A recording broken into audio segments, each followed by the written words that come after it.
कार्यक्रम के संयोजक श्री प्रदीप यादव यानी उर्फ टिंकू जी, जो हमारे सेक्टर प्रभारी भी हैं, हमारे पूर्व प्रधान बंटू यादव जी, हमारे बूथ अध्यक्ष महेश चंद्र मुखिया जी, हमारे बूथ अध्यक्ष रामराज जी, सभी उपस्थित हमारी माताएं बहनें और सभी सम्मानित बुजुर्गजन और हमारे युवा साथी।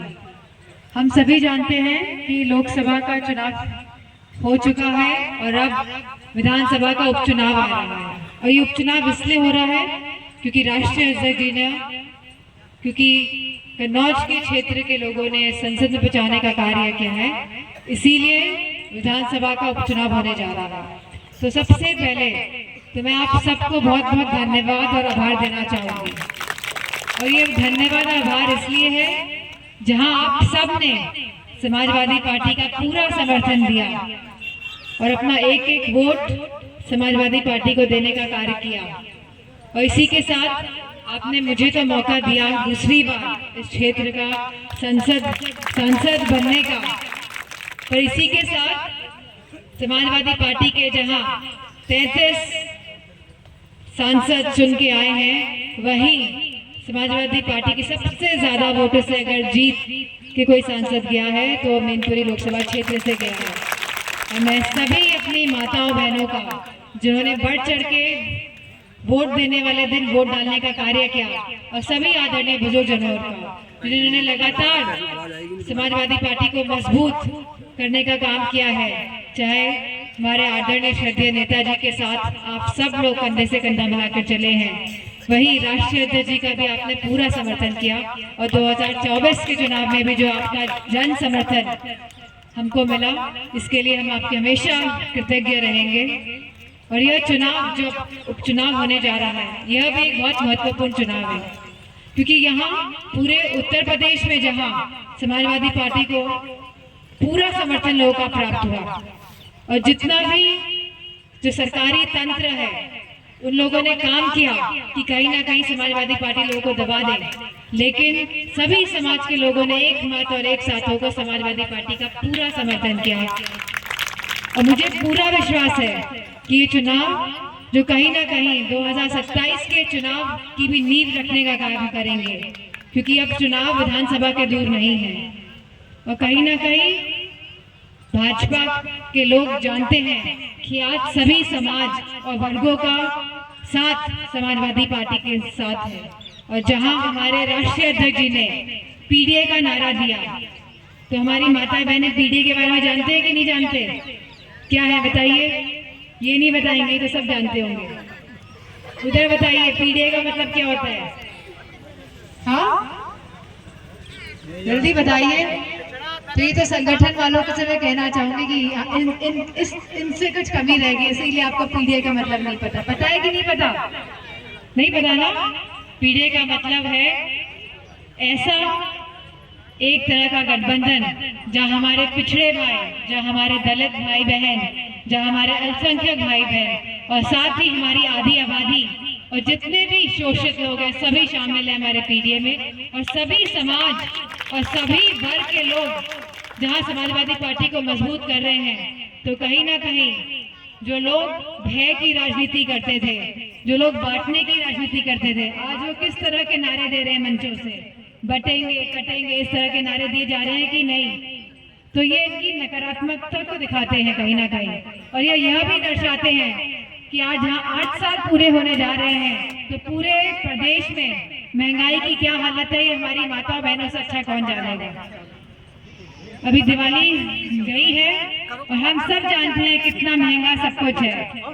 चाहे हमारे किसान भाई हो, आज वो भी महंगाई से जूझ रहे हैं। आज बिजली महंगी, सिंचाई महंगी है कि नहीं? और पेट्रोल डीजल के दामों के बारे में क्या कहें? आज से 1 साल पहले अगर आकलन करेंगे तो महंगाई कम थी थोड़ी, लेकिन आज ये महंगाई भी चरम सीमा पे है। और जो डीएपी की जो व्यवस्था है, हमारे किसान भाई बताइए कितनी महंगी डीएपी खरीद रहे हैं। अब जब बड़े बड़े मंत्री लोग आते हैं तो ये लोगों को ये सवाल पूछना चाहिए कि डीएपी क्यों नहीं मिल रही है, डीएपी की काला बाजारी क्यों हो रही है। ये लोग बता के जाते हैं कि नहीं जाते? जो बड़े बड़े मंत्री और बड़े बड़े लोग आते हैं भारतीय जनता पार्टी के, बताते हैं क्या? ये बता के जाते हैं कि हमने आज गाँव में कितने घंटे बिजली आ रही है? अब तो मौसम थोड़ा ठीक हो रहा है तो लेकिन कितने घंटे बिजली आ रही है बताइए? आवाज आ रही होगी। माताएं बहनें बताइए, घर पे तो आप रहते हो, कितने घंटे आती है? तो बिजली की जो व्यवस्था है पूरे प्रदेश में ठप पड़ी हुई है, चरमरा गई है। तो जहां इन लोगों ने कोई कार्य करने नहीं करा है और जहां ये समझ चुके हैं भारतीय जनता पार्टी के लोग कि इनका वोट अब खिसक चुका है, तभी ये बांट वाली राजनीति की बात कर रहे हैं, काटने की बात कर रहे हैं, बांटने की बात कर रहे हैं। लेकिन मुझे खुशी है कि आज सभी समाज, हमारा पीडीएस समाज आज एकजुट होकर अपने अधिकारों की लड़ाई और अपने सम्मान की लड़ाई लड़ रहा है। आज महिलाएं, जहाँ पेंशन मिलती थी महिलाओं को, आज पेंशन मिल रही है। अब बताइए, आदरणीय नेताजी ने जहाँ कन्या विद्याधन दिया था, जहाँ बेरोजगारी भत्ता दिया था, जहाँ नेताजी समझते थे कि किसानों की क्या दुविधा है, और बिजली पानी मुफ्त करने का जो कार्य किया, और जो दवाई और रोटी सस्ती हो उसकी बात कही, और जहाँ आदरणीय अध्यक्ष जी ने लगातार इन्हीं बातों को सोचते हुए पूरे प्रदेश में काम करने का जो आपने मौका दिया, तब उन्होंने काम करके दिखाया। लेकिन आज मौजूदा सरकार ने हमारे पूरे प्रदेश में एक ऐसे हालत खड़े कर दिए हैं जहां हमारा किसान खुश नहीं है, जहां हमारा युवा खुश नहीं है, जहां हमारी माताएं बहनें खुश नहीं है, और जहां भ्रष्टाचार चरम सीमा पर है कि नहीं? लेकिन आप सबने जिस तरह समाजवादी पार्टी का साथ दिया और प्रशासन का दुरुपयोग करने के बावजूद भी जिस तरह पूरी मैनपुरी लोकसभा क्षेत्र और करहल विधानसभा ने जो हौसले का काम किया और जिस जोश से हमारे संगठन और बूथ अध्यक्ष के लोगों ने सभी ने काम किया, मैं आप सबसे ये बात कहना चाहती हूँ कि आप बिल्कुल मत घबराइएगा, क्योंकि पिछले चुनाव में हमने अपने किसी भी कार्यकर्ता को जेल जाने नहीं दिया।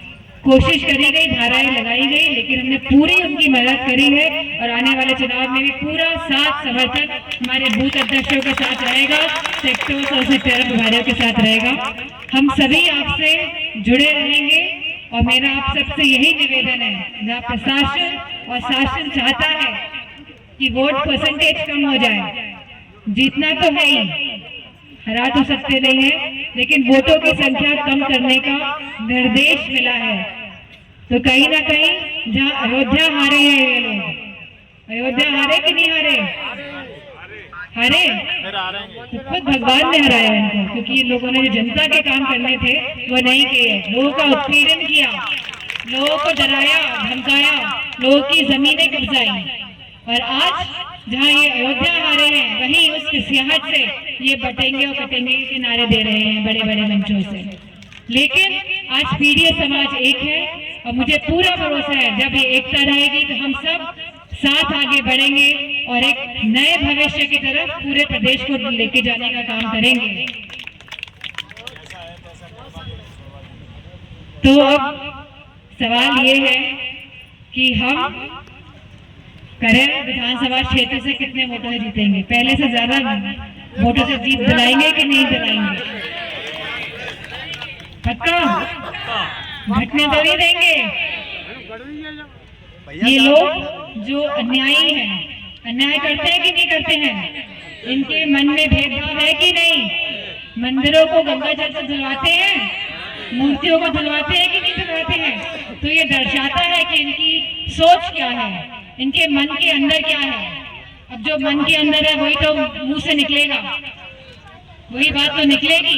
और ये बात इसलिए निकल रही है कि कहीं ना कहीं ये डर गए हैं कि पूरे के पूरे वोट इनके खिसक गए हैं, क्योंकि जो लोकसभा क्षेत्र, जो लोकसभा के चुनाव है, जो उसके जो परिणाम आए हैं, हम सब और पूरा प्रदेश इस बात को जान गया है कि भारतीय जनता पार्टी को हराया जा सकता है, हराया जा सकता है।